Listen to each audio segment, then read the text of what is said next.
chemtrails. Are chemtrails real? And tell us about them. All military tankers and all commercial aircraft are fitted with what's known as a high bypass turbofan jet engine. That's a jet-powered fan.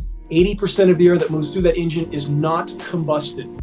That engine by design is nearly incapable of producing any condensation trail except under rare and extreme circumstances.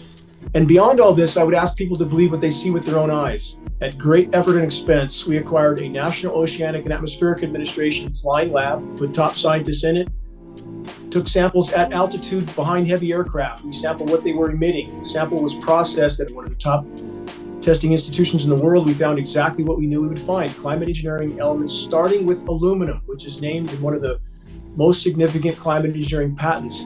And the climate engineers themselves have stated their goal of putting tens of millions of tons of aluminum nanoparticles into the atmosphere annually as part of solar radiation management to block some of the sun's incoming thermal energy with no consideration of the consequences whatsoever. Aluminum was really not biologically available prior to World War II, prior to and particularly the airline industry. When aluminum smelting became very, very widespread. And then, of course, the aluminum got into our cookware, it got into aluminum cans, it got into food storage, etc. And we now know that aluminum gets stored in the brain, it crosses the blood-brain barrier, it has a high association with Alzheimer's and with many, many other brain injuries and other injuries.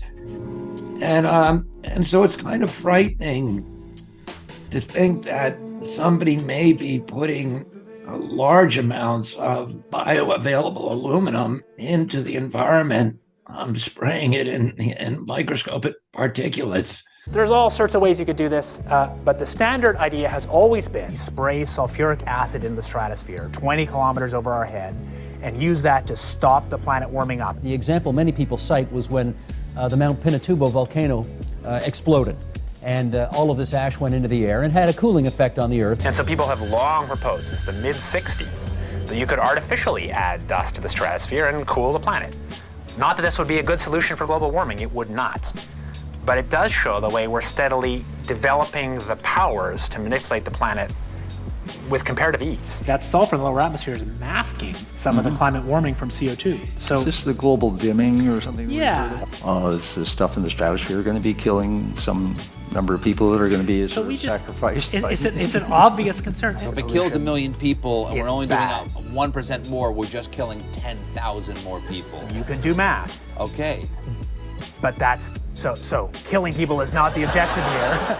The world's most recognized geoengineer at an international geoengineering conference, presenting his proposal to put 10 to 20 million tons of aluminum nanoparticles into the atmosphere annually. And by the way, it's not really a moral hazard. It's more like free riding on our grandkids. It's not really a moral hazard. It's more like free riding on our grandkids. My whole life I've been, a lot of what I do is fighting people who are trying to impose engineering solutions on environmental problems. God designed the planet to work pretty well, and usually trying to fix it with an engineering solution is like whack-a-mole. It just causes more problems down the line. And if you're going to do a big large-scale engineering solution, dams, dikes, lakes, etc., you better look at all of the unanticipated results of that. All they're thinking is, we have a problem. Here's an engineering solution. Don't ask me about any of the collateral damage from that solution. And that, it seems insane that somebody would sprinkle aluminum dust into the atmosphere, which we know is deadly toxic to the human brain. Aluminum is the element of choice because it has a high albedo, high reflectivity, and low coagulation rate. And again, with no consideration of the consequences.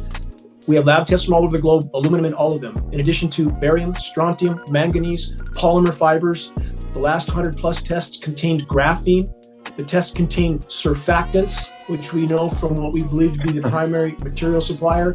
American Elements Institute's surfactants are used to keep the nanoparticles from coagulating before they're dispersed. We see foaming rain everywhere. That's indicative of surfactants in the mix. We've tested frozen precipitation. It is packed with surfactants, which would be one reason why the snow is especially slippery now. In regard to the aluminum and the dispersants over the oceans, that's another proposal for geoengineering to fertilize the oceans, to force them to uptake more CO2. And we would argue this has already been occurring for decades, that the SRM, solar radiation management dispersants that are happening over our oceans, are also part of ocean iron fertilization.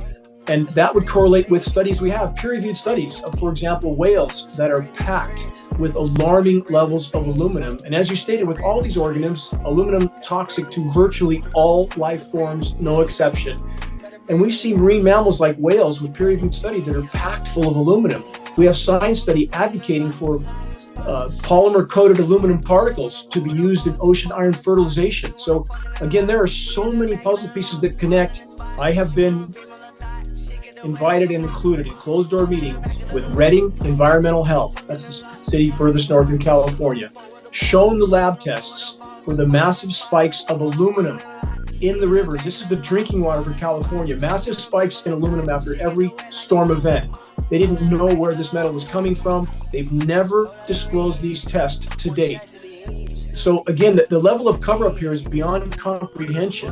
I've had private meetings in the Capitol with Governor Gavin Newsom, who knows this is going on, won't say anything. All the environmental groups you mentioned, all of them, WWF, Greenpeace, Sierra Club, Earth Justice, all of them. Our attorneys at geoengineeringwatch.org have spoken to their attorneys about this issue. They will not bring this issue up in any of their organizations because they feel they'll be marginalized if they get in. They only half believe it. They only half believe that it's happening. We know that they're dispersing because we have up-close images of them doing so, turning on and off. And you don't hit that kind of vertical layering in the atmosphere. It's layered horizontally. So you're not going to have a trail that cuts off like it was cut with a knife. That's not possible atmospherically. We have the entire climate science community all over the globe describing exactly what we see in our skies as something we need to do immediately to deploy stratospheric aerosol injections, solar radiation management, jet aircraft spraying particles into the sky to block some of the sun's incoming thermal energy. And we have film footage of exactly this happening with literally whole horizons covered from what jet aircraft emit. This is time-lapse film footage. We have the exact elements named in multiple climate engineering patents. We have about 150 listed at geoengineeringwatch.org. Those same elements showing up in absolutely alarming quantities on the ground. We have a condition now called global dimming, which is the amount of direct sunlight no longer reaching the surface of the planet that's staggeringly high. We have also global stilling, which means the overall wind flow around the planet is being diminished. We see the evidence of everything we would expect with climate engineering, and yet we're told that this is some sort of fringe issue when every single government in the globe is discussing it, every single climate scientist is discussing it, and we have a history of weather modification going back 75 years. It's amazing to think that they can keep it that secret that well for this long, but I've seen them do that with other things as well. We have to stand back and understand, given the severity of biosphere collapse and based on the statistical mathematical trajectory, if we continue on this course, none of us are going to be here that much longer. We have global wildlife populations crashing right now, that we've lost 70% of global wildlife populations in the last 40 years. Some sites citing 50. Yeah, but there's a lot of other reasons that's happening too. Certainly. We're poisoning the oceans, we're cutting down our forests, we're paving the planet, dumping nuclear waste everywhere. So I certainly recognize all of that. I'm just simply stating as an aggregate that given the severity of our situation, given the severity of climate collapse, why would we think that governments around the globe wouldn't deploy this in a last-ditch effort to keep business as usual until the last possible moment? And I would argue that's exactly what they're doing, to keep business as usual until the last possible moment. Yeah, I think one of the other parts of your story that is important to understand is the military programs to weaponize climate, because of course they're doing that. Of course, I know they're doing that because they do it with everything else. They do it with chemicals, they do it with biology. Anything that they can weaponize, they're going to. Development of a weather satellite that will permit man to determine the world's cloud layer and ultimately to control the weather, and he who controls the weather will control the world. There's many, many signs of this, and we're simply asking, Robert, for people to investigate. We don't ask anybody to believe anything we say. We're saying, look at the film footage, look at the governmental documents, look at the patents, listen to the testimony of former Air Force generals and so forth. And we're just asking them to look at the data, and starting with the Deming documentary is a great place to start. Dana Wigington, thank you so much for your activism. Thanks for your integrity and your courage. And thanks for joining us today on the podcast. It's a pleasure and an honor. And thank you for giving a voice to this issue and encouraging those that follow you and all your courageous work to investigate this as well.